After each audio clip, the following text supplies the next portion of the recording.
야, 너 걸레질만 하지 말고 술도 따라. 박태준이 술잔을 탁자에 3개 내려놓으며 소리쳤다.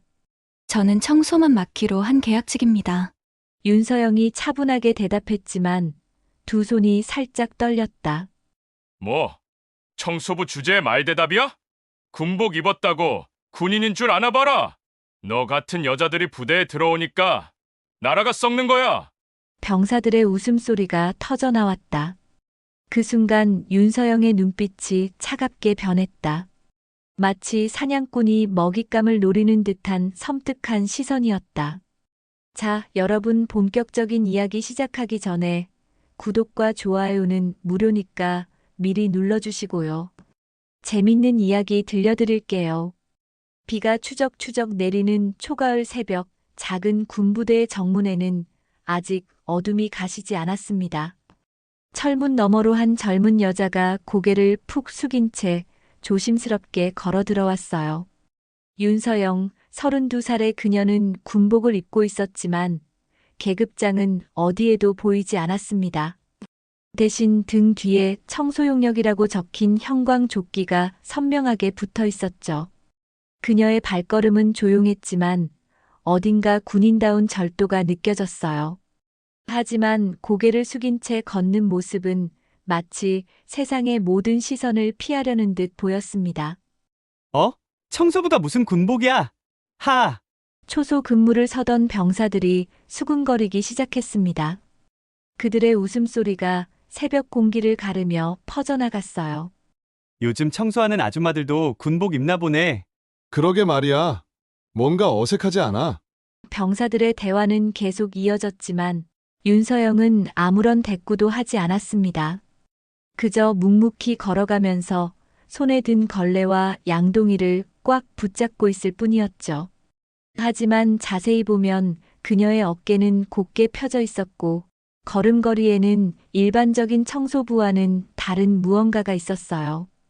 부대 안으로 들어서자 윤서영은 곧바로 생활관 복도로 향했습니다. 무릎을 꿇고 앉아 바닥을 닦기 시작하는 그녀의 모습은 어딘가 특별해 보였어요. 움직임 하나하나가 정확하고 체계적이었거든요. 마치 오랜 훈련을 받은 사람처럼 말이죠. 걸레질을 하면서도 그녀의 시선은 끊임없이 주변을 훑고 있었습니다. 복도의 구조, 출입문의 위치, 심지어 CCTV의 각도까지도 자연스럽게 파악하고 있는 것 같았어요. 그런데 그녀의 눈빛만은 달랐습니다. 표면적으로는 차분해 보였지만 자세히 들여다보면 날카로운 긴장감과 무언가를 관찰하는 듯한 예리함이 느껴졌거든요. 아침이 되면서 부대에는 활기가 돌기 시작했습니다. 병사들이 하나둘 일어나 세면장으로 향했고 간부들도 사무실로 출근하기 시작했어요. 그 와중에 윤서영은 계속해서 청소를 했습니다. 하지만 이상하게도 그녀는 청소를 하면서도 지나가는 사람들의 대화에 귀를 기울이고 있었어요. 특히 간부들이나 부사관들의 이야기에는 더욱 집중하는 것 같았습니다. 어제 그건 어떻게 처리했어? 조용히 해. 누가 들으면 어떡해? 이런 단편적인 대화들이 그녀의 귀에 들어올 때마다 윤서영의 표정에는 미묘한 변화가 스쳐갔어요. 이 부대의 지휘관은 박태준 대대장이었습니다. 45살의 그는 무뚝뚝하고 권위적인 성격으로 유명했어요. 키가 크고 체격이 좋은 그는 언제나 당당한 걸음걸이로 부대를 활보했습니다. 특히 병사들이나 하급자들에게는 악명이 높았죠. 그는 자신의 권위를 강하게 내세우는 타입이었고 조금이라도 자신에게 도전하는 듯한 기색을 보이면 가차없이 제재를 가했어요. 그날 아침 순찰을 돌던 박태준은 처음 보는 청소부 여자에게 눈살을 찌푸리며 다가갔습니다. 그의 발소리는 복도에 울려 퍼졌고 주변 병사들은 긴장한 표정으로 그를 바라봤어요. 야, 너 이름이 뭐야? 박태준의 목소리는 날카롭고 위압적이었어요. 그는 윤서영을 내려다보며 팔짱을 꼈습니다. 윤서영은 걸레질하던 손을 멈추고 조용히 고개를 들었습니다. 그 순간 박태준과 윤서영의 시선이 마주쳤어요. 박태준은 순간적으로 뭔가 이상한 느낌을 받았습니다. 그녀의 눈빛이 일반적인 청소부의 그것과는 달랐거든요. 하지만 그 느낌은 금세 사라졌어요. 윤서영입니다. 그녀의 목소리는 낮고 침착했어요. 하지만 박태준에게는 그것조차 마음에 들지 않았습니다. 그는 청소부가 자신에게 이렇게 당당하게 대답하는 것이 불쾌했어요. 목소리 참 작네. 청소부가 뭘 그렇게 점잖게 해? 좀 빨리빨리 움직여! 박태준이 소리를 지르자 주변에 있던 병사들이 웃음을 터뜨렸습니다. 그들에게는 이런 광경이 재미있는 구경거리였던 거죠. 대대장이 청소부를 혼내는 모습이 일종의 오락거리가 된 셈이었어요. 윤서영은 아무 말 없이 다시 고개를 숙였습니다. 하지만 그 순간 그녀의 속눈썹 아래로 매서운 눈빛이 번쩍 스쳐갔어요. 마치 무언가를 깊이 기억해두겠다는 듯한 시선이었습니다. 그녀의 두 손이 걸레를 쥔 채 살짝 떨렸지만 그것을 알아차린 사람은 아무도 없었어요. 모든 사람들이 박태준의 권위적인 모습에만 집중하고 있었거든요. 네. 알겠습니다.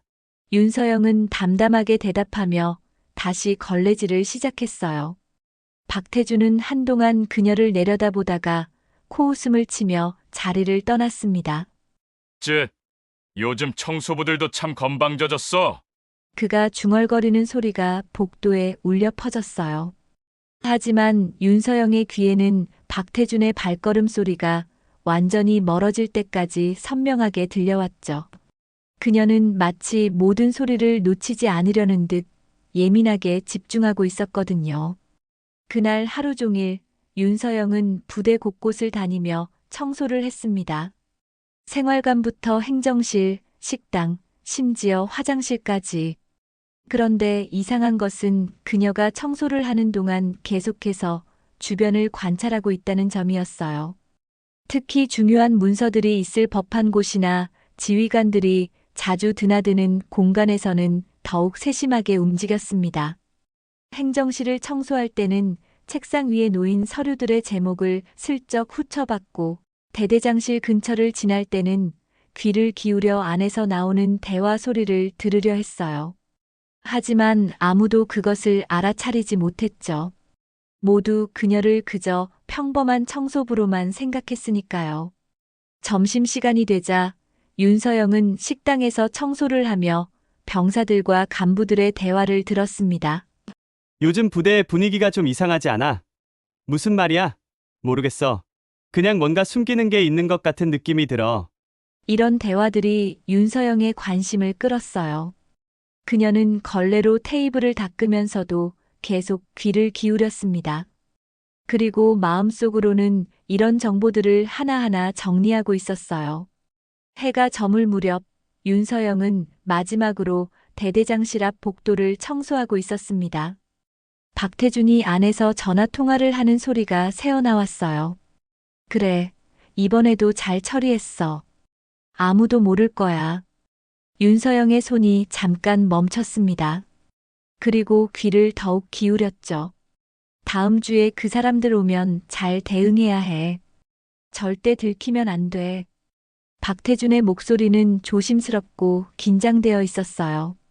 윤서영은 하지만 곧 다시 아무 일 없었다는 듯 걸레질을 계속했습니다. 그녀의 표정은 여전히 평온해 보였지만 마음속으로는 중요한 정보를 얻었다는 생각을 하고 있었어요. 그날 밤 부대가 조용해진 후 윤서영은 혼자 작은 숙소에 앉아 깊은 생각에 잠겼습니다. 낡은 책상 앞에 앉은 그녀의 눈빛에는 분명한 목적의식이 담겨 있었어요. 창밖으로는 여전히 비가 내리고 있었고 그 소리가 고요한 밤을 더욱 적막하게 만들었습니다.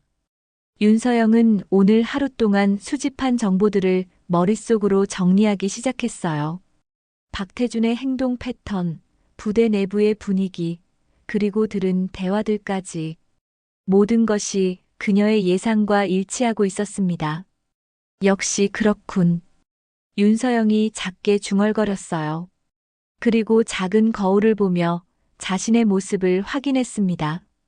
청소부 윤서영의 모습 뒤에 숨겨진 진짜 그녀의 정체는 아무도 모르고 있었죠. 며칠이 흘러 윤서영은 부대 생활에 완전히 익숙해진 듯 보였습니다. 매일 아침 일찍 일어나 부대 곳곳을 청소하며 누구보다 성실하게 일했어요.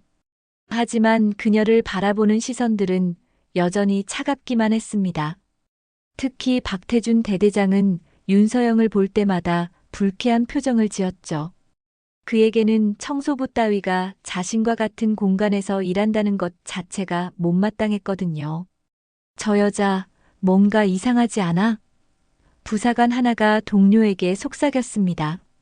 청소만 하는데 왜 이렇게 꼼꼼하게 다니는 거야? 그러게 말이야. 어제도 행정실에서 한참 동안 청소하던데. 이런 수군거림이 점점 늘어나고 있었어요. 하지만 윤서영은 전혀 개의치 않는 듯 했습니다. 오히려 더욱 자연스럽게 행동하며 자신의 존재감을 지워나갔죠. 그런데 문제는 박태준의 성격이었습니다. 그는 원래부터 권위적이고 다른 사람을 함부로 대하는 경향이 있었어요. 특히 자신보다 지위가 낮다고 생각하는 사람들에게는 더욱 가혹했습니다.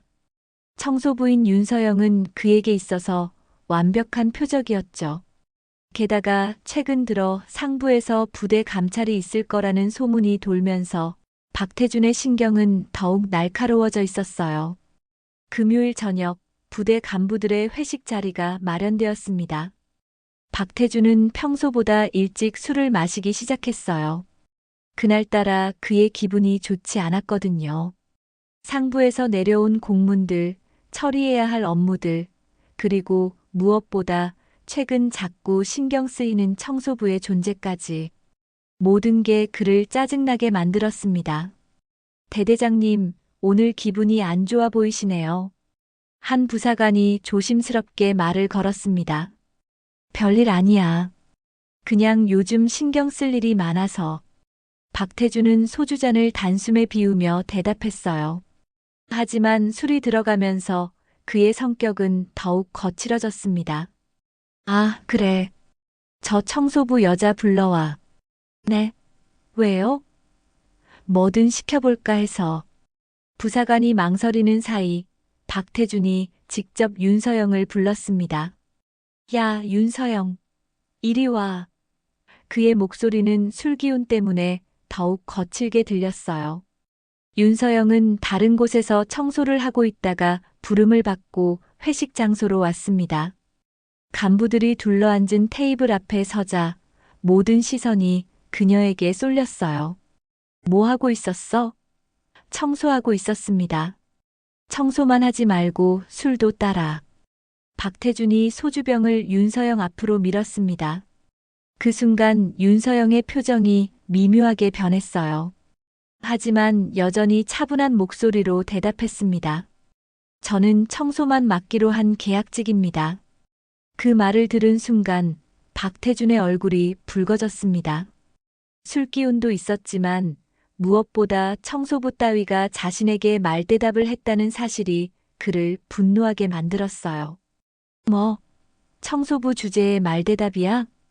박태준은 술잔을 탁자에 3개 내려놓았습니다. 그 소리가 방 안에 울려 퍼지자 다른 간부들도 긴장한 표정을 지었어요. 아니, 진짜 웃기네. 군복 입었다고 군인인 줄 아나 봐라. 박태준이 비웃으며 말했습니다. 너 같은 여자들이 부대에 들어오니까 나라가 썩는 거야. 그의 목소리는 점점 커졌고 주변 간부들은 어쩔 줄 몰라 했어요. 하지만 아무도 박태준을 말릴 용기는 없었습니다. 그들도 모두 그의 부하였거든요. 윤서영의 두 손이 살짝 떨렸습니다. 하지만 얼굴에는 여전히 아무 표정도 없었어요. 마치 감정을 완전히 통제하고 있는 것처럼 보였습니다. 죄송합니다. 그녀가 조용히 말했어요. 하지만 그 사과조차 박태준에게는 불충분했습니다. 죄송하다고? 그럼 술이나 제대로 따라. 박태준이 소주병을 다시 윤서영에게 밀었습니다. 이번에는 거부할 수 없는 분위기였어요. 윤서영은 잠시 망설이다가 소주병을 들었습니다. 그리고 조용히 간부들의 술잔에 술을 따르기 시작했어요. 그 과정에서 박태준은 계속해서 모욕적인 말들을 쏟아냈습니다. 봐라, 이게 제대로 된 자세지. 청소부는 청소부답게 행동해야 해. 그런데 왜 군복을 입고 다니는 거야? 혹시 군인 놀이하는 거야? 다른 간부들도 박태준의 눈치를 보며 어색한 웃음을 지었어요. 하지만 속으로는 이 상황이 불편하다고 생각하고 있었습니다. 윤서영은 묵묵히 술을 따르며 모든 모욕을 견뎠습니다. 하지만 그녀의 눈빛만은 달랐어요. 마치 이 모든 순간들을 정확히 기억하고 있다는 듯한 표정이었거든요. 술을 다 따른 후 그녀는 조용히 고개를 숙이며 말했습니다. 더 필요한 것이 없으시면 가보겠습니다. 가라, 가. 그런데 다음부터는 말대답하지 마. 박태준이 손을 흔들며 그녀를 내쫓았습니다. 윤서영은 아무 말 없이 그 자리를 빠져나갔어요. 하지만 나가면서도 그녀의 등은 곧게 펴져 있었고 걸음걸이에는 흔들림이 없었습니다. 회식이 끝난 뒤 윤서영은 혼자 부대 뒤편 빈 공터에 서 있었습니다.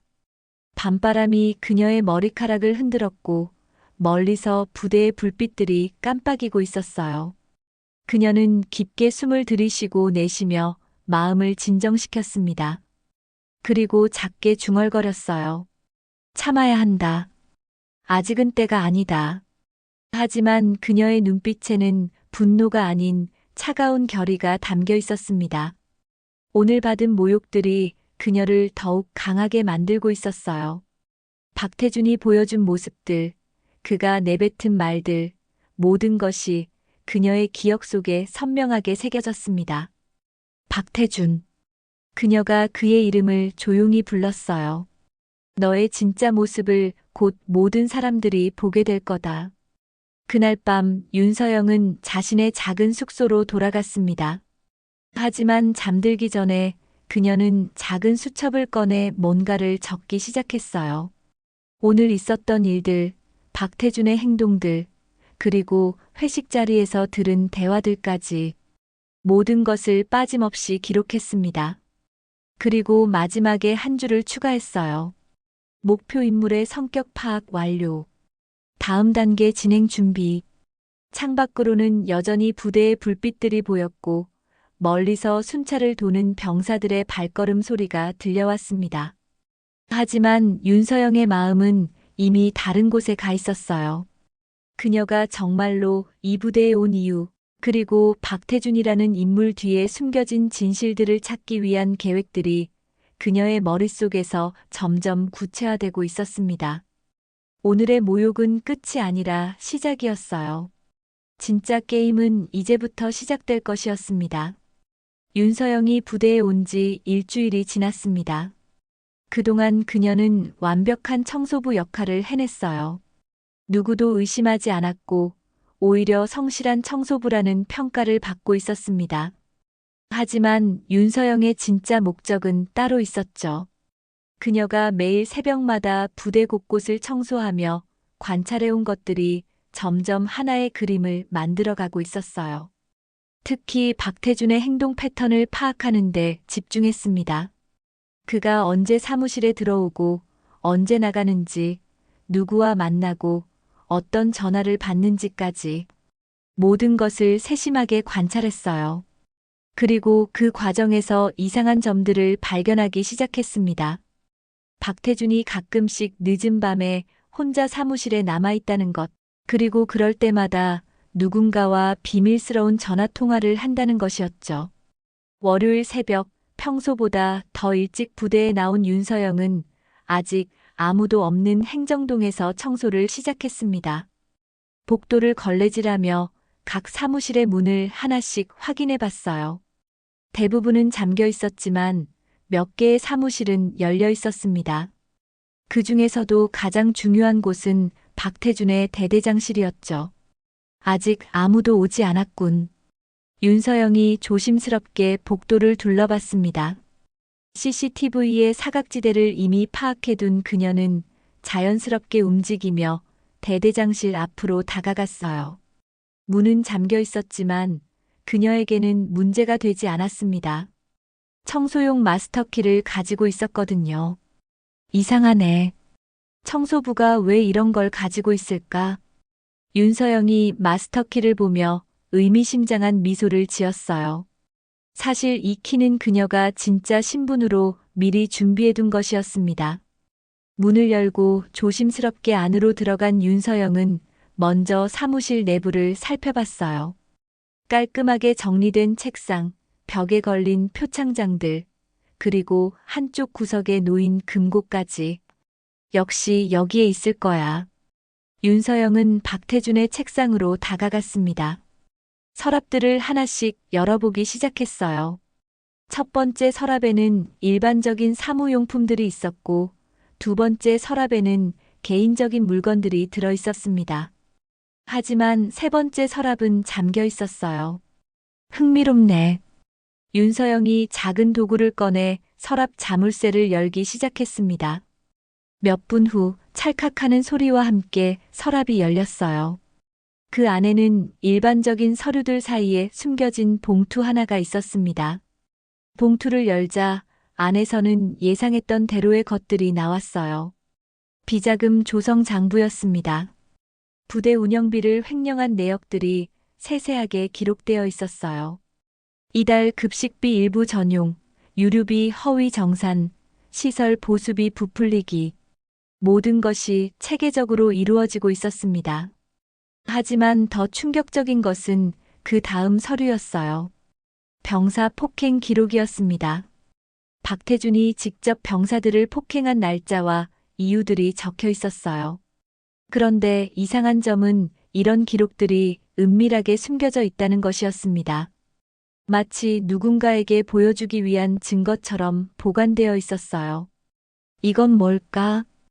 윤서영이 마지막 서류를 펼쳤습니다. 그것은 부대 외부의 민간 업체와 주고받은 계약서들이었어요. 하지만 계약 내용들이 이상했습니다. 실제로는 존재하지 않는 공사나 용역에 대한 계약들이었거든요. 가짜 계약으로 돈을 빼돌리고 있군. 윤서영은 재빨리 휴대전화를 꺼내 서류들을 촬영하기 시작했습니다. 하지만 그때 복도에서 발걸음 소리가 들려왔어요. 누군가 일찍 출근한 것 같았습니다. 윤서영은 서둘러 서류들을 원래 자리에 정리하고 서랍을 잠갔어요. 그리고 자연스럽게 걸레와 양동이를 들고 청소하는 모습을 연출했습니다. 누구지? 문 밖에서 목소리가 들려왔어요. 윤서영은 침착하게 대답했습니다. 청소하고 있습니다. 아, 청소부구나. 문이 열려 있길래. 박태준의 부관이었습니다. 그는 문을 열고 안을 확인했어요. 대대장님은 아직 안 오셨네. 네, 청소 끝나면 나가겠습니다. 윤서영이 고개를 숙이며 대답했어요. 부관은 별다른 의심 없이 자신의 사무실로 갔습니다. 윤서영은 마저 청소를 마치고 대대장실을 나왔어요. 하지만 마음속으로는 방금 발견한 증거들에 대해 생각하고 있었습니다. 역시 예상대로군. 윤서영이 복도를 걸으며 중얼거렸어요. 그녀가 이 부대에 온 이유가 바로 이것이었습니다. 박태준의 비리를 파헤치고 증거를 수집하는 것. 하지만 아직 충분하지 않았어요. 더 확실한 증거들이 필요했습니다. 점심시간이 되자 윤서영은 한적한 곳으로 이동했습니다. 그리고 작은 이어폰을 꺼내 누군가에게 연락을 취했어요. 여기는 윤서영입니다. 이어폰 너머로 남자 목소리가 들려왔어요. 상황은 어떤가? 확인했습니다. 비자금 조성과 병사 폭행, 허위 계약까지 모든 혐의가 사실로 확인됩니다. 좋다. 증거 확보는 어느 정도 진행됐나? 오늘 1차 증거를 확보했습니다. 하지만 더 확실한 물증이 필요합니다. 알겠다. 계속 진행하되 들키지 않도록 주의해라. 네, 알겠습니다. 통화를 마친 윤서영은 이어폰을 다시 숨겼습니다. 그리고 아무 일 없었다는 듯 걸레를 들고 복도를 걸어갔어요. 하지만 그녀가 방금 보고한 상대는 일반인이 아니었습니다. 바로 대통령 직속 특별수사단 본부였거든요. 윤서영의 진짜 신분이 서서히 드러나기 시작했습니다. 그녀는 청소부가 아니라 군 내부 비리를 파헤치는 대통령 직속 특별수사단의 단장이었어요. 박태준을 포함한 이 부대의 비리 척결을 위해 파견된 것이었습니다. 하지만 아직 아무도 이 사실을 모르고 있었죠. 오후에 윤서영은 계속해서 부대 곳곳을 청소하며 추가 정보를 수집했습니다. 특히 박태준과 관련된 사람들의 동향을 주의 깊게 관찰했어요. 그리고 저녁 무렵 또 다른 중요한 발견을 했습니다. 부대 창고 근처에서 청소를 하던 중 이상한 대화를 들은 것이었어요. 이번 주 안에 그 물건들 처리해야 해. 걱정 마. 박대 대장님이 다 알아서 하실 거야. 하지만 만약 들키면 어떡해? 들킬 리 없어. 우리가 얼마나 조심스럽게 해왔는데. 윤서영은 귀를 더욱 기울였습니다. 그들이 말하는 물건들이 무엇인지 궁금했어요. 그리고 박태준이 연루되어 있다는 것도 확인했습니다. 또 다른 비리가 있는 건가? 윤서영이 속으로 생각했어요. 그날 밤 윤서영은 자신의 숙소에서 오늘 수집한 정보들을 정리했습니다. 비자금 조성, 병사 폭행, 허위 계약, 그리고 정체불명의 물건 처리까지. 박태준의 비리는 생각보다 훨씬 광범위했어요. 이 정도면 충분히 기소할 수 있을 거야. 윤서영이 자료를 보며 중얼거렸습니다. 하지만 아직 끝이 아니었어요. 더 확실한 현장 증거가 필요했고 무엇보다 박태준의 공범들까지 모두 색출해야 했습니다. 윤서영은 달력을 보며 계획을 세웠어요. 다음 주가 중요한 고비가 될 것 같군. 그리고 작은 수첩에 한 줄을 추가했습니다. 2차 증거 수집 완료. 3차 현장 증거 확보 계획 수립 필요. 창밖으로는 부대의 야경이 보였고 멀리서 초소 근무자들의 목소리가 들려왔습니다. 평온해 보이는 이 부대 안에는 생각보다 많은 비밀들이 숨겨져 있었어요. 그리고 윤서영은 그 모든 비밀들을 하나씩 파헤쳐 나가고 있었습니다. 박태준은 아직 자신이 특별수사단의 표적이 되었다는 사실을 모르고 있었죠. 윤서영이 부대에서 활동한 지 보름이 지나면서 부대 내에는 미묘한 변화가 감지되기 시작했습니다. 처음에는 아무도 신경 쓰지 않았던 청소부에 대한 이야기들이 조금씩 돌기 시작한 거예요. 병사들 사이에서 먼저 수상한 소문들이 퍼져나갔습니다. 야, 그 청소부 아줌마 좀 이상하지 않아? 한 병사가 동료에게 속삭였어요. 뭐가? 너무 꼼꼼해. 그냥 청소부 같지가 않다고. 무슨 말이야? 어제 봤는데 행정실에서 1시간 넘게 청소하던데. 그렇게 더러운 곳도 아닌데 말이야. 이런 대화는 점점 더 많은 병사들 사이로 퍼져나갔습니다. 맞아, 나도 봤어. 대대장님 사무실 근처에서만 자꾸 청소하잖아. 그리고 청소하면서 계속 두리번거리던데. 뭔가 수상해, 정말. 병사들의 의심은 자연스럽게 부사관들에게도 전해졌어요. 김 상사는 평소보다 일찍 부대에 나온 날 윤서영이 행정동에서 청소하는 모습을 유심히 관찰했습니다. 정말 이상하네. 그가 혼잣말을 했어요. 윤서영의 움직임이 너무 체계적이고 목적이 있어 보였거든요.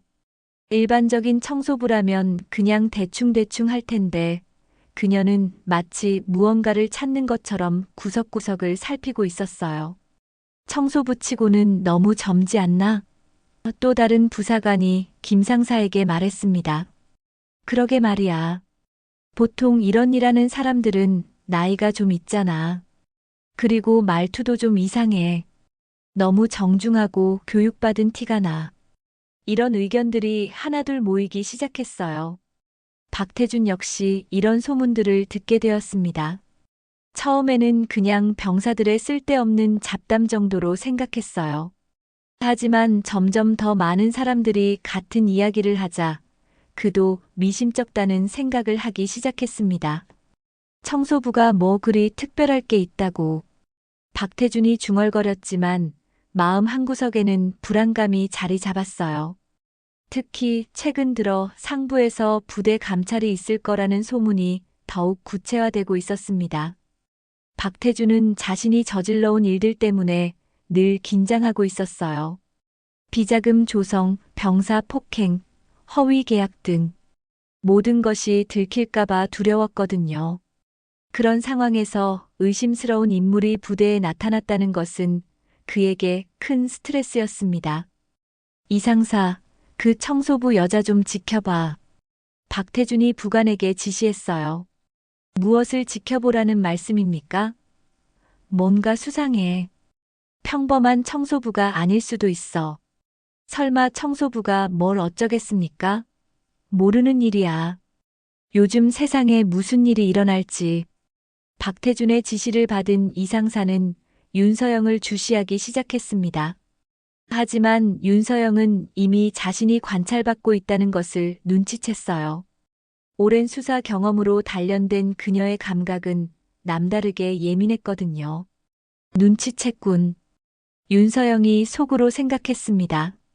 하지만 표면적으로는 전혀 내색하지 않았어요. 오히려 더욱 자연스럽게 행동했습니다. 이상사가 지켜보고 있을 때는 정말 평범한 청소부처럼 행동했어요. 느긋하게 걸레질을 하고 가끔 한숨도 쉬고 허리도 두드리며 피곤한 척했습니다. 하지만 이상사가 보이지 않는 곳에서는 여전히 자신의 임무를 수행하고 있었죠. 그런데 문제는 박태준의 의심이 점점 커져가고 있다는 것이었습니다. 며칠 동안 윤서영을 관찰한 결과 그는 확신을 갖게 되었어요. 분명히 뭔가 있어. 박태준이 혼잣말을 했습니다. 일반적인 청소부가 아니야. 그리고 마침내 결정적인 사건이 터졌습니다. 수요일 오후 부대 창고에서 군수품 일부가 사라지는 일이 발생한 거예요. 창고 관리를 담당하던 병사가 정기 점검 중에 발견했습니다. 상사님, 큰일 났습니다. 뭐가? 전투 식량 박스 몇 개가 없어졌어요. 이 소식이 박태준에게 전해지자 그는 즉시 이것을 기회로 삼았습니다. 때마침 잘 됐네. 박태준이 비웃으며 말했어요.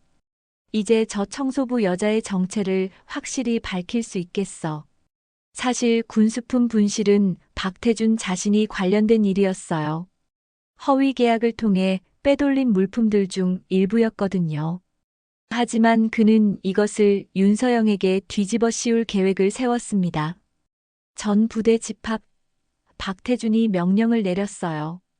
병사들과 간부들이 모두 연병장에 모였습니다.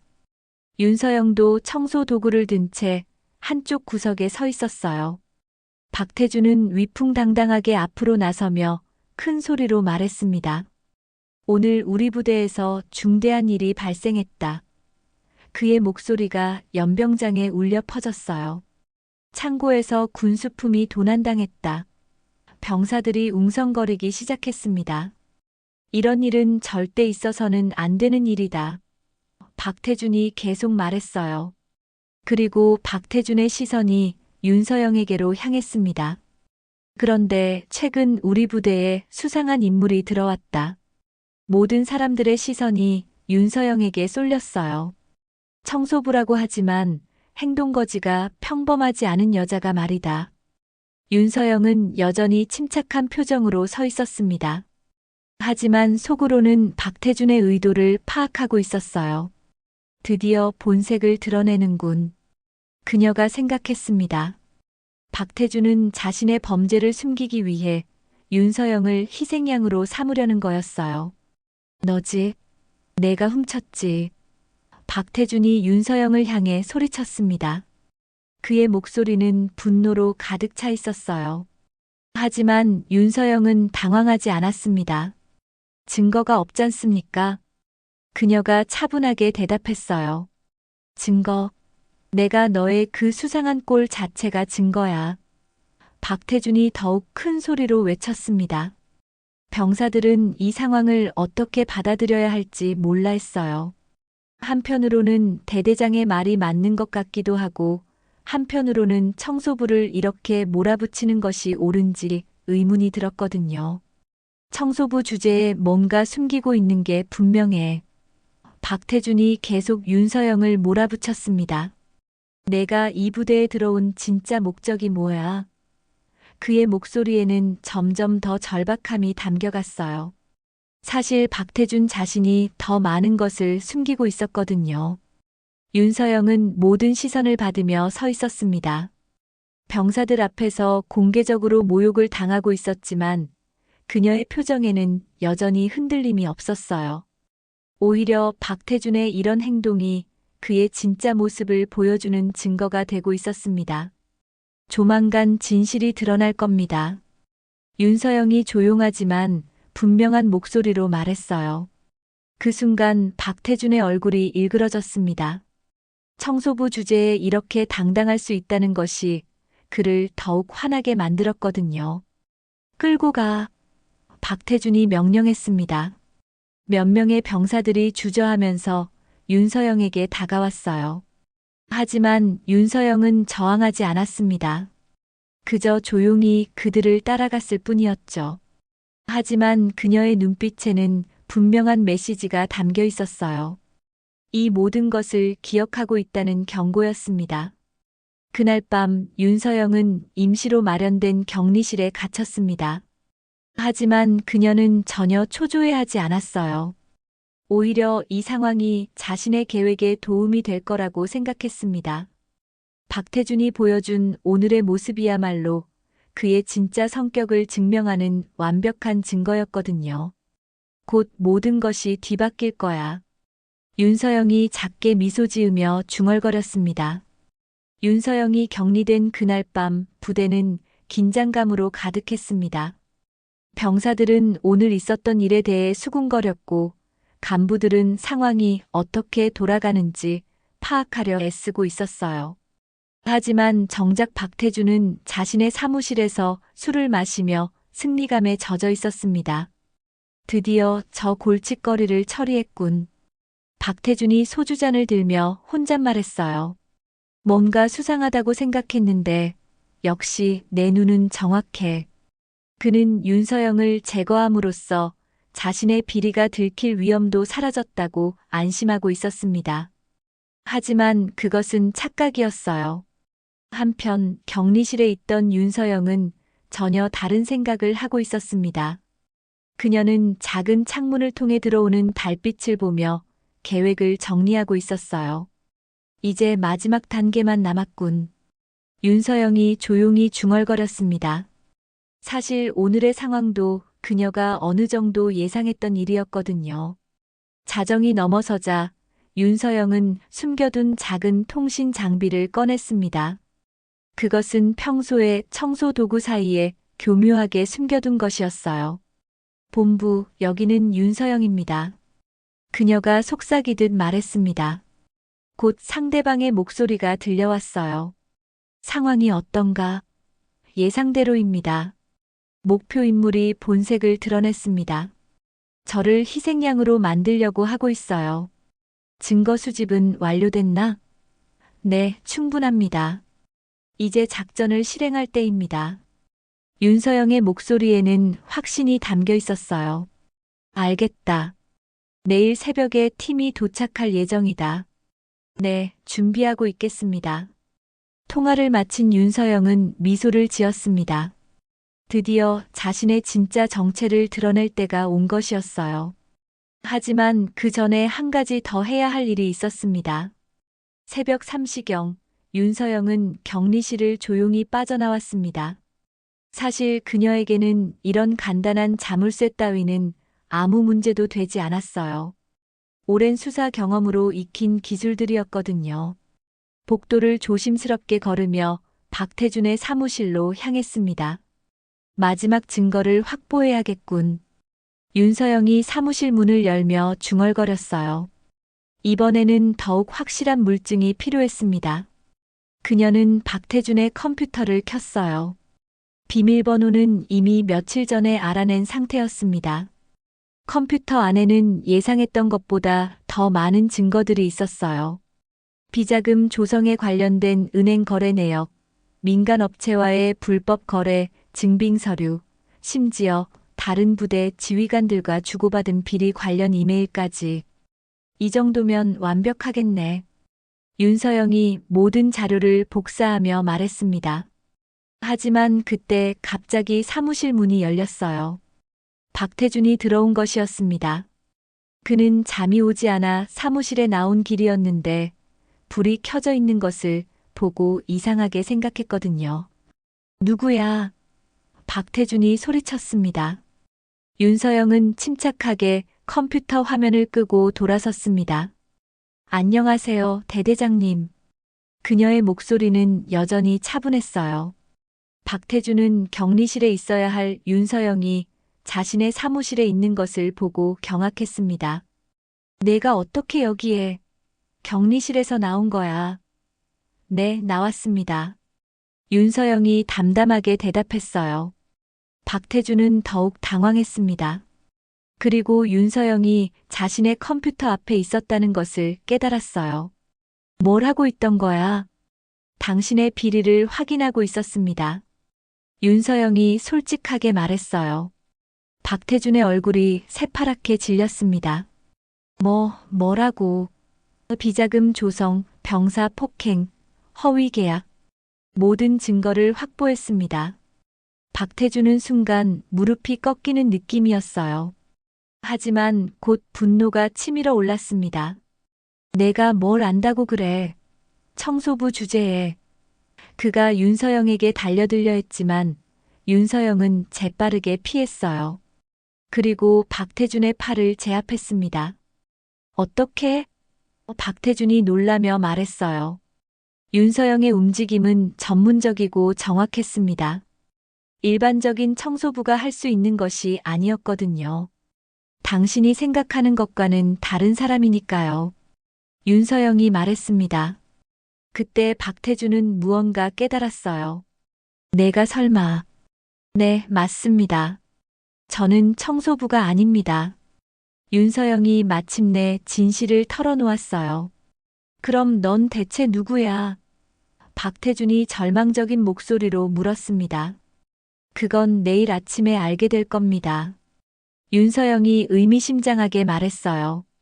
그리고 박태준을 의자에 앉히며 말했습니다.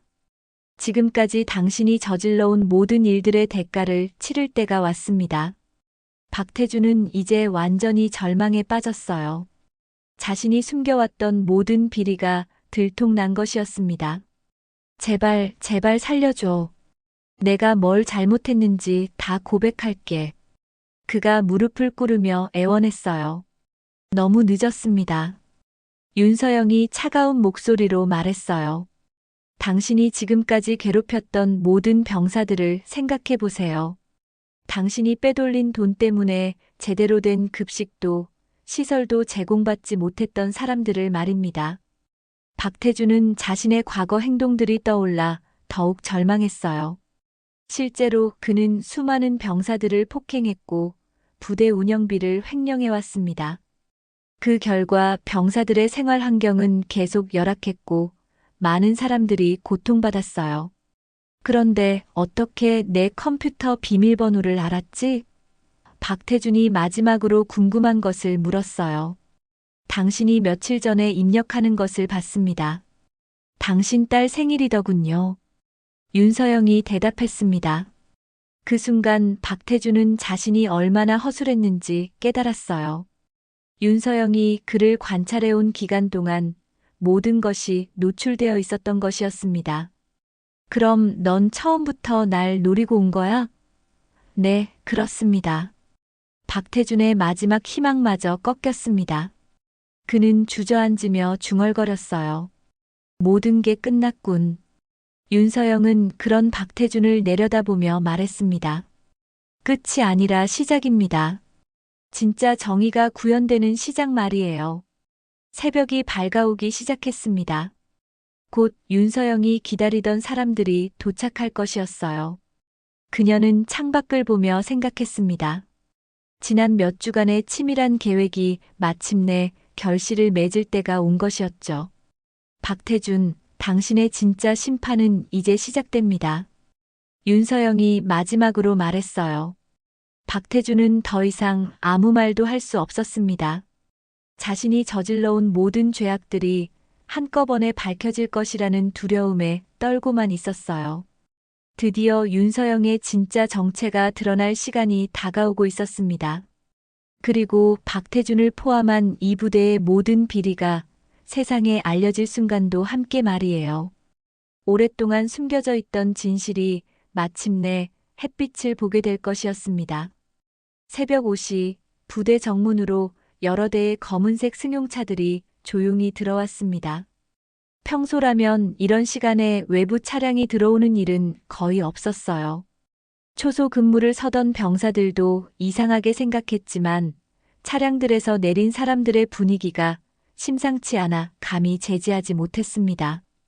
차에서 내린 사람들은 모두 정장 차림이었어요. 그들의 움직임은 훈련된 전문가들의 그것이었습니다. 선두에 서 있던 중년 남성이 부대 안을 둘러보며 부하들에게 지시했어요. 계획대로 진행한다. 아무도 부대 밖으로 나가지 못하게 해라. 네, 알겠습니다. 부하들이 일제히 대답하며 각자의 위치로 흩어졌습니다. 그들은 국방부에서 파견된 조사관들이었어요. 하지만 일반적인 조사관들과는 달랐습니다. 더 높은 권한을 가진 특별한 임무를 수행하는 사람들이었거든요. 한편 박태준의 사무실에서는 긴 밤이 지나고 있었습니다. 박태준은 의자에 앉아 절망에 빠져 있었고 윤서영은 창가에 서서 새벽 공기를 마시고 있었어요.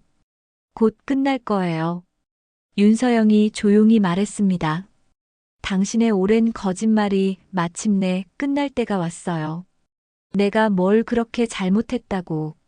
박태준이 힘없이 중얼거렸어요. 하지만 윤서영은 그의 말을 끊었습니다. 잘못하지 않았다고요? 정말 그렇게 생각하세요?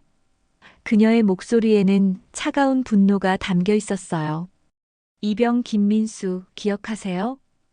윤서영이 갑자기 한 이름을 불렀습니다. 박태준의 얼굴이 새파랗게 질렸어요. 작년에 당신이 폭행해서 정신과 치료를 받고 있는 병사 말이에요. 그건 훈육 차원에서. 훈육이라고요? 윤서영은 박태준에게 다가가며 계속 말했습니다. 당신이 그 병사를 얼마나 심하게 때렸는지 알아요. 갈비뼈가 부러져서 한 달 동안 입원했던 것도 알고 있고요. 박태준은 더 이상 변명할 수 없었어요. 모든 것이 다 들통난 상황이었거든요. 그리고 상사 박정호도 기억하시겠죠? 당신의 비리를 알아챈 후 의문사로 처리된 그 상사 말이에요. 윤서영의 말에 박태준이 화들짝 놀랐습니다. 그건 사고였어. 사고라고요? 정말 그런가요? 사실 박정호 상사의 죽음은 박태준과 직접적인 연관이 있었어요. 박정호가 박태준의 비리를 상부에 보고하려 한다는 것을 알게 된 박태준이 그를 제거한 것이었습니다. 물론 겉으로는 사고사로 처리되었지만 윤서영은 이미 모든 진실을 파악하고 있었어요. 당신이 박정호 상사를 어떻게 죽였는지도 다 알고 있어요. 윤서영이 차분하게 말했습니다. 부대 뒤편 절벽에서 밀어뜨린 것, 그리고 나중에 동료들과 함께 가서 사고인 척 발견한 것까지 말이에요. 박태준은 이제 완전히 무너졌습니다. 자신이 숨겨왔던 가장 큰 비밀까지 들통난 것이었어요. 어떻게 그걸 알았지? 제가 누구인지 아직도 모르시는군요. 윤서영이 미소를 지으며 말했습니다. 그때 사무실 문이 열렸어요. 앞서 부대에 도착한 조사관들 중 하나가 들어왔습니다. 그는 윤서영을 보자마자 공손하게 인사했어요. 단장님, 준비가 끝났습니다. 그 순간 박태준의 눈이 휘둥그레졌습니다. 단장님이라고? 윤서영이 조사관에게 고개를 끄덕였습니다. 수고했어요. 박태준을 연행 준비하세요. 네, 알겠습니다. 조사관이 대답하며 수갑을 꺼냈어요. 박태준은 상황을 이해하지 못하고 있었습니다. 도대체 무슨 일이야? 단장이 뭐고 왜 날 연행한다는 거야? 박태준이 당황하며 소리쳤어요. 윤서영은 그런 박태준을 차분히 바라보며 말했습니다. 이제 모든 걸 알려드릴게요. 제 진짜 이름은 윤서영이 맞습니다. 윤서영이 말을 시작했어요. 하지만 청소부가 아니에요. 저는 대통령 직속 특별수사단의 단장입니다. 그 순간 박태준은 마치 벼락을 맞은 듯한 충격을 받았어요. 대통령 직속 특별수사단? 박태준이 떨리는 목소리로 되물었습니다. 네, 맞습니다. 군 내부 비리를 척결하기 위해 대통령이 직접 설치한 특별기구예요. 그리고 저는 그 책임자로서 당신을 조사하기 위해 파견된 것입니다. 박태준은 이제야 모든 상황을 이해했어요. 윤서영이 부대에 온 첫날부터 자신을 관찰하고 있었다는 것, 청소를 핑계로 증거를 수집하고 있었다는 것, 그리고 자신의 모든 범죄가 이미 다 밝혀졌다는 것까지 말이에요. 그럼 처음부터 다 계획된 일이었다는 거야? 네, 그렇습니다. 윤서영이 솔직하게 대답했어요. 당신의 비리에 대한 제보가 들어왔고, 저희는 몇 달 동안 준비를 했습니다. 그리고 가장 확실한 증거를 얻기 위해 제가 직접 잠입한 것이죠. 박태준은 자신이 완전히 속았다는 사실에 분노했습니다. 비겁하게 속임수를 써서 비겁한 건 당신이에요. 윤서영이 단호하게 말했어요. 무고한 병사들을 폭행하고 국가의 돈을 훔치고 심지어 사람까지 죽인 당신이 비겁한 거예요. 나는 이 나라를 위해 평생을 바쳤어. 그런데 이런 식으로 함정에 빠뜨리다니. 박태준이 억울하다는 듯이 소리쳤습니다. 하지만 윤서영은 전혀 동정하지 않았어요. 나라를 위해서였다고요? 그럼 왜 나라의 돈을 훔쳤죠? 왜 나라를 지켜야 할 병사들을 괴롭혔죠? 박태준은 더 이상 할 말이 없었습니다. 윤서영의 말이 모두 사실이었거든요. 당신 때문에 고통받았던 모든 사람들을 생각해 보세요. 윤서영이 계속 말했어요. 김민수 이병, 박정호 상사, 그리고 이름도 모르는 수많은 병사들까지. 조사관이 박태준에게 수갑을 채우려 하자 박태준이 마지막으로 저항했습니다. 잠깐, 나도 할 말이 있어. 지금 와서 무슨 할 말이 있다는 거죠? 윤서영이 냉정하게 물었어요. 나만 잘못한 게 아니야. 다른 부대들도 마찬가지고 상급 부대에서도 다 알고 있었어. 박태준이 절망적으로 외쳤습니다. 그것도 다 조사할 예정입니다. 윤서영이 차분하게 답했어요. 당신은 그 시작일 뿐이에요.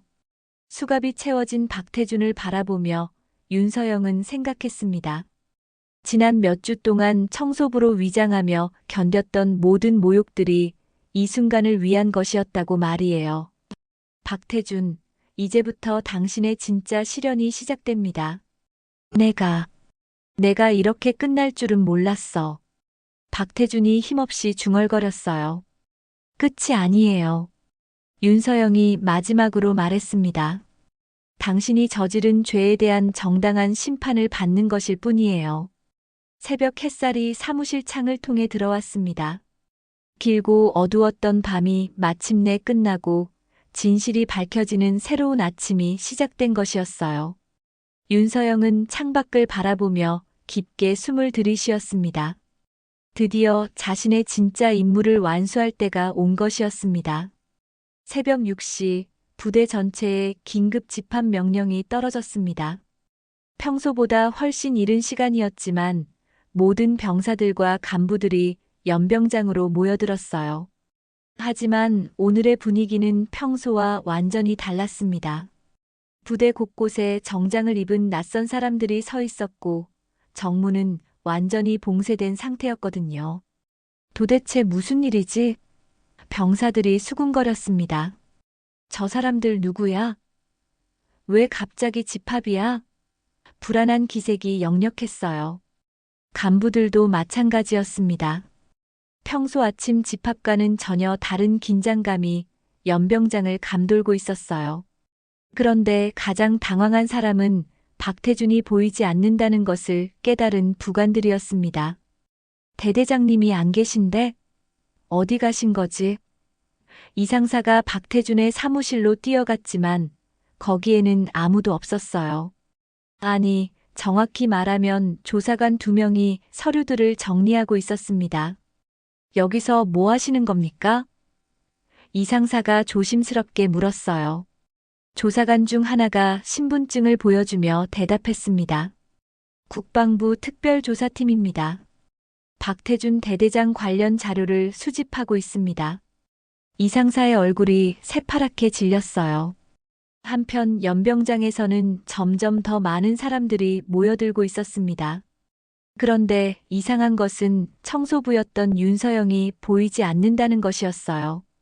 그 청소부 여자는 어디 갔지? 어제 격리됐다면서? 그런데 왜 오늘 이런 일이 벌어지는 거야? 오전 7시, 드디어 연병장의 중요한 인물들이 나타났습니다.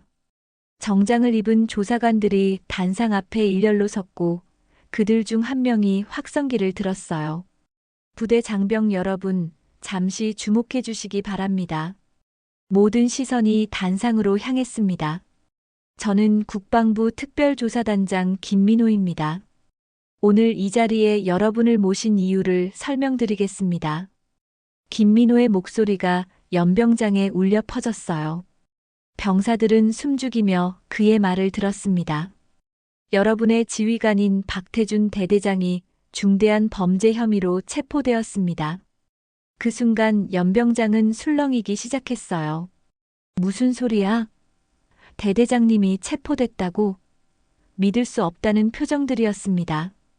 박태준은 부대 운영비 횡령, 병사 폭행, 그리고 살인 혐의까지 받고 있습니다. 김민호가 계속 설명했어요. 이 모든 사실은 지난 몇 주간의 특별수사를 통해 밝혀졌습니다. 병사들의 웅성거림이 더욱 커졌습니다. 그때 단상 뒤쪽에서 한 사람이 걸어 나왔습니다. 깔끔한 정장을 입고 당당한 걸음걸이로 앞으로 나오는 그 사람을 본 순간 연병장은 완전히 조용해졌어요. 바로 윤서영이었습니다. 하지만 예전의 청소부 모습은 전혀 찾아볼 수 없었어요. 윤서영의 정장 가슴에는 대통령 직속 특별수사단의 상징 마크가 반짝이고 있었습니다. 그녀의 어깨는 곧게 펴져 있었고 눈빛은 권위와 자신감으로 가득했어요. 이것이 그녀의 진짜 모습이었습니다. 저는 대통령 직속 특별수사단 단장 윤서영입니다. 그녀가 확성기를 들고 말했어요. 연병장에 있던 모든 사람들이 경악했습니다. 그 청소부가 특별수사단의 단장이었다니 누구도 상상하지 못했던 일이었거든요. 지난 몇 주 동안 저는 청소부로 위장하여 이 부대의 비리를 조사했습니다. 윤서영의 목소리는 평소에 조용하고 겸손한 톤과는 완전히 달랐어요. 단장으로서의 권위와 카리스마가 넘쳐 흘렸습니다. 병사들은 충격에 빠져 있었습니다. 저 사람이 청소부였다고? 말도 안 돼. 그럼 우리가 그동안 자신들이 윤서영을 어떻게 대했는지 생각하니 부끄러워졌어요. 특히 그녀를 무시하고 비웃었던 사람들은 얼굴이 새빨갛게 달아올랐습니다. 박태준의 범죄는 다음과 같습니다. 윤서영이 차근차근 설명하기 시작했어요. 첫째, 부대 운영비 3억 원 횡령. 둘째, 병사 20여 명에 대한 상습 폭행. 셋째, 박정호 상사 살해. 각각의 혐의가 발표될 때마다 연병장의 분위기는 더욱 무거워졌습니다. 특히 이병 김민수의 경우 윤서영이 특정 사례를 언급했어요. 박태준의 폭행으로 인해 갈비뼈가 부러지고 정신적 트라우마를 입어 현재까지 치료받고 있습니다. 병사들 중 몇 명이 고개를 숙였어요. 그들도 비슷한 경험이 있었거든요. 그때 연병장 한쪽에서 소란이 일어났습니다. 박태준이 수갑을 찬 채로 조사관들에게 끌려오고 있었어요. 그의 모습은 평소의 위풍당당한 대대장과는 전혀 달랐습니다. 머리는 헝클어져 있었고 얼굴은 절망으로 일그러져 있었어요. 박태준, 내 죄를 내가 알겠느냐. 윤서영이 그를 바라보며 말했어요. 그 목소리는 더 이상 청소부의 것이 아니었습니다. 특별수사단 단장으로서의 권위로 가득 차 있었어요. 박태준은 윤서영을 올려다보며 비웃으려 했습니다. 청소부 주제에 뭘. 하지만 말을 끝내지 못했어요. 윤서영의 눈빛이 너무나 차갑고 강했거든요. 그제야 그는 자신이 완전히 패배했다는 것을 깨달았습니다. 나는 청소부가 아니다. 윤서영이 단호하게 선언했어요. 대통령 직속 특별수사단의 단장, 윤서영이다. 그 순간 박태준은 무릎이 꺾이는 것을 느꼈습니다. 자신이 그토록 무시하고 조롱했던 상대가 실제로는 자신보다 훨씬 높은 지위에 있었던 것이었어요. 연병장에 있던 모든 사람들이 이 극적인 반전을 지켜보고 있었습니다. 병사들 사이에서는 탄성이 터져 나왔어요. 와, 진짜 대박이다. 영화 같은 일이 실제로 일어나는구나. 간부들은 당황스러워했지만 동시에 박태준의 진짜 모습을 알게 된 것에 충격을 받았어요. 이럴 수가. 박태준이 힘없이 중얼거렸습니다. 그는 이제야 자신이 얼마나 큰 실수를 했는지 깨달았어요. 특별수사단의 단장을 청소부로 알고 모욕했던 것, 그리고 그 모든 과정이 증거로 수집되었을 것이라는 사실까지. 당신이 저에게 했던 모든 일들을 기억하세요. 윤서영이 박태준을 내려다보며 말했어요. 술을 따르라고 강요했던 것, 청소부 주제에 건방지다고 모욕했던 것, 모든 것이 기록되어 있습니다. 박태준의 얼굴이 더욱 창백해졌습니다. 자신의 모든 행동이 증거가 되었다는 것을 이제야 깨달은 것이었어요. 제발, 제발 살려달라. 그가 무릎을 꿇으며 애원했습니다. 하지만 윤서영은 전혀 동요하지 않았어요. 당신에게 똑같이 애원했던 병사들을 생각해 보세요. 당신은 그들의 애원을 들어주었나요? 박태준은 아무 대답도 할 수 없었습니다. 연병장에 있던 모든 사람들이 이 장면을 숨죽이며 지켜보고 있었습니다. 지난 몇 주 동안 청소부로만 알고 있던 여자가 실제로는 대통령 직속 특별수사단의 단장이었다는 충격적인 반전, 그리고 그들이 존경했던 대대장이 실제로는 범죄자였다는 사실까지. 박태준, 당신의 시대는 끝났습니다. 윤서영이 마지막으로 선언했어요. 이제 진짜 정의가 시작됩니다. 조사관들이 박태준을 끌고 가자 연병장은 여전히 충격과 경이로움으로 가득했습니다. 누구도 예상하지 못했던 극적인 결말이었어요. 박태준이 연행된 지 석 달이 지났습니다. 부대는 완전히 새로운 모습으로 변화했어요. 새로 부임한 김영호 대대장은 온화하면서도 공정한 성격으로 병사들의 신뢰를 받고 있었습니다. 무엇보다 박태준 시절의 폭압적인 분위기는 완전히 사라져버렸어요. 아침 점호 시작하겠습니다. 당직 사관의 구령 소리가 연병장에 울려 퍼졌습니다. 하지만 예전과는 분위기가 완전히 달랐어요. 병사들의 얼굴에는 웃음이 돌아와 있었고 간부들도 더 이상 권위적이지 않았습니다. 서로를 존중하는 건전한 부대 문화가 자리 잡았거든요. 식당에서도 변화는 뚜렷했습니다. 오늘 반찬이 정말 맛있네요. 한 병사가 만족스러워했어요. 박태준이 횡령했던 급식비가 제대로 사용되면서 병사들의 식사 환경이 크게 개선된 것이었습니다. 양도 늘어났고 질도 훨씬 좋아졌어요. 이제야 사람 사는 것 같다. 이병 김민수가 동료들과 대화하며 말했습니다. 박태준의 폭행으로 정신과 치료까지 받았던 그였지만 이제는 트라우마에서 많이 회복된 상태였어요. 특별수사단에서 제공한 전문 치료와 부대 내 상담 프로그램 덕분이었습니다.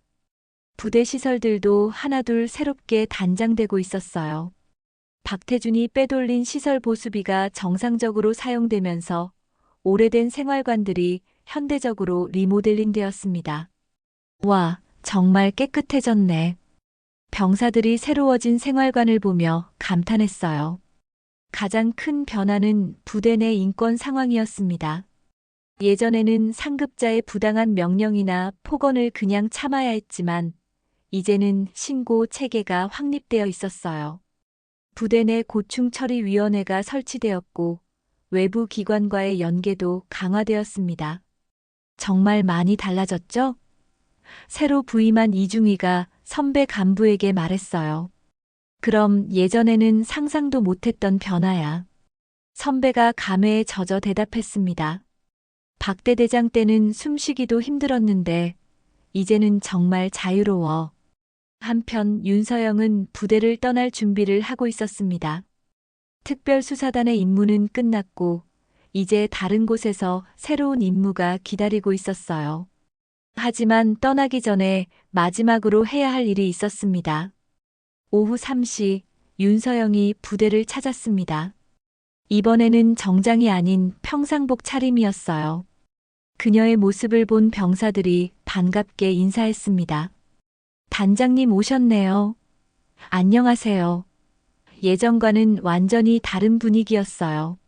많이 달라졌네요. 윤서영이 부대를 둘러보며 만족스러워했어요. 연병장에서는 병사들이 자유롭게 대화하고 있었고 간부들도 여유로운 표정이었습니다. 무엇보다 모든 사람들의 표정이 밝아 보였어요. 김영호 대대장이 윤서영을 맞이했습니다. 단장님, 이렇게 와주셔서 감사합니다. 제가 더 감사하죠. 부대가 정말 많이 좋아졌어요. 윤서영이 진심으로 말했어요. 자신이 목표로 했던 변화가 실제로 이루어진 것을 보니 뿌듯했거든요. 단장님 덕분입니다. 김 대대장이 고개를 숙였어요. 저희가 해야 할 일을 해주신 거죠. 아니에요. 원래부터 이런 부대가 되어야 했던 거예요. 윤서영이 겸손하게 답했습니다. 그때 한 병사가 윤서영에게 다가왔어요. 바로 이병 김민수였습니다.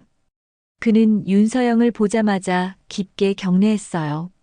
단장님 정말 감사합니다. 그의 목소리에는 진심 어린 감사가 담겨 있었습니다.